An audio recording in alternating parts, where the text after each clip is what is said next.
Buenas tardes, doctor. En esta tarde solo les voy a hablar sobre el séptimo par, el nervio facial, ¿no?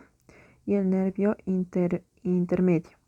Bien, el nervio facial es un nervio mixto que está formado por dos raíces, ¿no? Una raíz motora y, que constituye, ¿no? El nervio facial propiamente dicho. También comprende fibras del sistema vegetativo como que controlan las secreciones lagrimales. El otro nervio es el nervio intermedio, ¿no? O de Griswold. Esta segunda raíz es sensitiva, pero comprende también fibras vegetativas que inervan las glándulas linguales submandibulares y sublinguales, ¿no? Em, el nervio facial va a tener un origen, ¿no? La cual va a tener dos raíces, ¿no? La raíz motora y la raíz sensitiva. La raíz motora nace del núcleo del nervio facial situado en la sustancia reticular gris del puente, sale del sistema nervioso central por la parte lateral del surco bulbopontíneo, ¿no? A cambio, la raíz sensitiva, sensitiva tiene su origen en el ganglio geniculado, ¿no? Situado en el trayecto del nervio facial a la altura de su primer codo intrapetroso. Va a tener también unas prolongaciones celulífugas de las células del ganglio geniculado, constituyen a las fibras sensitivas del nervio intermedio, ¿no? También, a su vez, va a tener lo que es un trayecto, ¿no? El nervio facial va a tener un trayecto. Este trayecto va a ser desde el surco bulbopontíneo. Las dos raíces del nervio facial se dirigen a la lateral anterior y posteriormente y se introducen en el conducto auditivo interno, ¿no? Al llegar al fondo de este conducto, las dos raíces penetran el conducto facial y recorren en toda su extensión. El nervio presenta, igual que el conducto, tres porciones o tres segmentos, ¿no? El primer segmento, de 3 a 4 milímetros de longitud, comienza en el orificio del conducto facial, en el fondo del conducto auditivo interno, es oblicuo anterior y lateralmente y perpendicular al eje de la porción petrosa del hueso temporal, ¿no? El segundo segmento aproximadamente está situado en un plano horizontal, ¿no? Está situado en un plano horizontal, casi paralelo al eje mayor de la porción petrosa del hueso temporal, ¿no? Y el tercer segmento, que va a ser vertical, ¿ya? Comienza inferiormente a la entrada del antro mastoideo y y termina en el agujero estilomastoideo, ¿no? Mide aproximadamente 15 milímetros de longitud. Y esto al salir de la porción petrosa del hueso temporal al nervio penetra, ¿no? En, Va a penetrar lo que es en la parótida y donde se divide en sus ramos terminales, ¿no? A su vez también el nervio facial va a tener lo que es una distribución, ¿no? Ya que el nervio facial proporciona lo que es los ramos colaterales intrapetrosos, ¿no? Estos ramos colaterales intrapetrosos nacen del nervio facial en el conducto facial, ¿no? Se van a subdividir en seis nervios, ¿no? El nervio petroso mayor, que este nervio se desprende del vértice del ganglio geniculado, se dirige anteriormente y sale a la porción petrosa del hueso temporal, ¿no? Por el hiato del conducto del nervio petroso mayor, ¿no? El nervio petroso mayor se va a inervar con el ganglio peptidopalatino, ya la mucosa buco-nasofaringea y la glándula lagrimal, ¿no? También vamos a tener lo que es otro ramo, el ramo comunicante, ¿ya? El ramo comunicante con el plexo timpánico. Desde su origen lateral en el ganglio geniculado, el ramo comunicante con el plexo timpánico menor se dirige anteriormente, ya que también atraviesa el hiato del conducto del nervio eh, con el nervio petroso menor y se desliza en un surco de la cara antero-superior de la porción petrosa del hueso temporal lateralmente al nervio petroso mayor, ¿no? Este nervio recibe poco después de su origen em, al nervio petroso menor, después engrosado además por una comunicación del plexo que rodea la arteria meningia media, ¿no? Vamos a tener por otro lado lo que es el nervio estapedio. Este nervio se desprende del segmento vertical del facial y se dirige hacia el músculo estapedio, atravesando la delgada pared que separa el músculo del conducto facial, ¿no? Em, por otro lado, vamos a tener lo que es la cuerda del tímpano, ¿no? La cuerda del tímpano nace del nervio facial 2 o 3 milímetros, ¿no?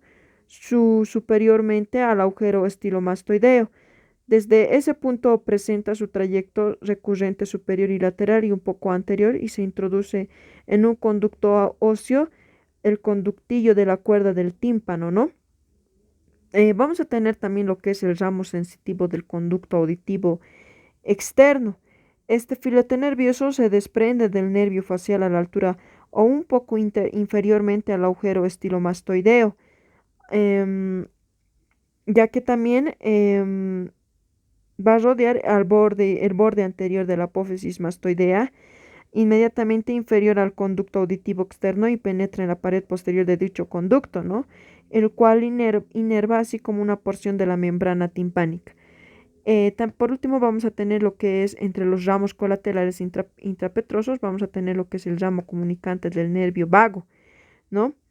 Em, nace de 4 a 5 milímetros superiormente al agujero estilomastoideo y se introduce por un canículo óseo intrapetroso hasta la fosa yugular, donde desemboca por el conductillo mastoideo, ¿no? También se va a unir un poco después al ganglio superior del nervio vago, ¿no?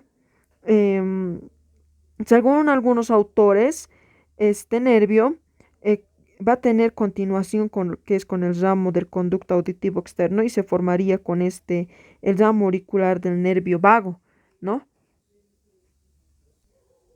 Dentro también de la distribución del nervio facial vamos a tener lo que son los ramos colaterales, ¿no? Los ramos colaterales extrapetrosos. El nervio facial inferiormente a la porción petrosa del hueso temporal proporciona 4 ramos, ¿no? El ramo comunicante con el nervio glosofaringio, ¿no? O asa de Hayer. Se desprende del nervio facial inmediatamente inferior al agujero estilomastoideo, cruza la cara anterior de la vena yugular interna y termina en el ganglio inferior del nervio glosofaringio, ¿no? Este ramo comunicante es inconstante. También vamos a ver lo que es el nervio aurículo posterior. Este nervio van a ser de lo que es, este nervio van a ser en el nervio facial, algunos milímetros inferiormente al agujero estilomastoideo. Este ramo rodea anteriormente el vientre posterior del músculo digástrico y después el borde anterior de la apófisis mastoidea, ¿no? Este nervio también se va a comunicar en la cara lateral de la apófisis mastoidea con el nervio auricular mayor del plexo cervical y se va a dividir en dos ramos secundarios, ¿no? Em, lo que va a ser que uno es ascendente para los músculos aurículo posterior y aurículo superior, para los músculos de la cara medial de la oreja, y otro va a ser horizontal, ¿no? Que va a estar destinado al vientre occipital del músculo occipitofrontal, ¿no? Por otro lado, vamos a tener lo que son los ramos de los músculos estilomastoideos y el vientre posterior del digástrico, ¿no?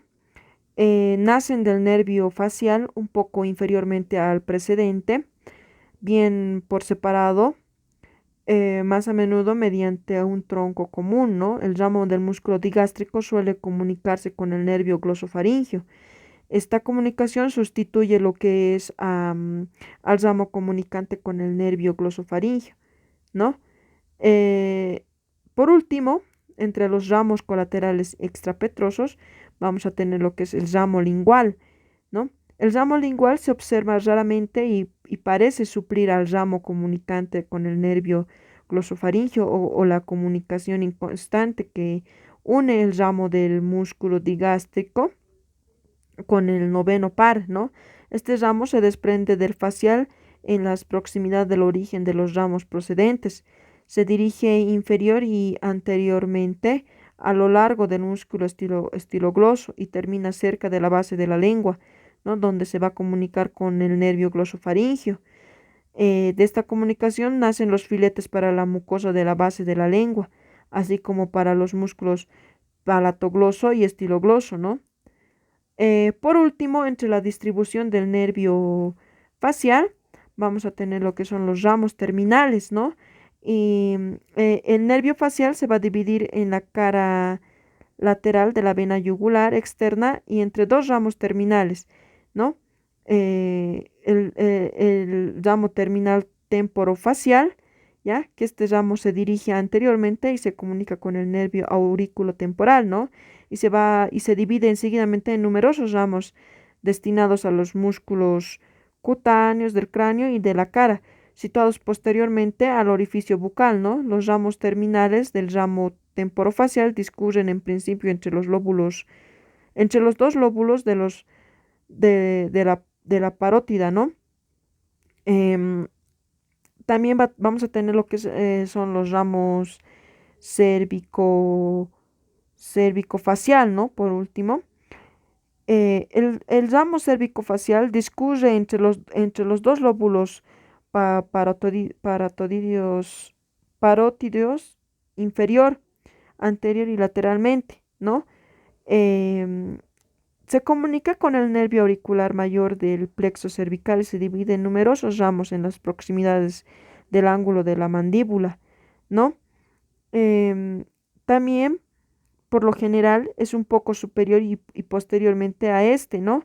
Estos ramos están destinados a los músculos cutáneos de la cara y del cuello situados inferiormente al orificio bucal y y estos ramos son lo que son los ramos bucales inferiores, los ramos marginales de la mandíbula, el ramo cervical y, y el ramo cervical para el plastima, ¿no? Este último va a ser que se comunica con el nervio transverso del cuello y el plexo cervical, ¿no? Eh, Bien, con esto termino lo que son la distribución del nervio facial, ¿no? Eh, Muchas gracias.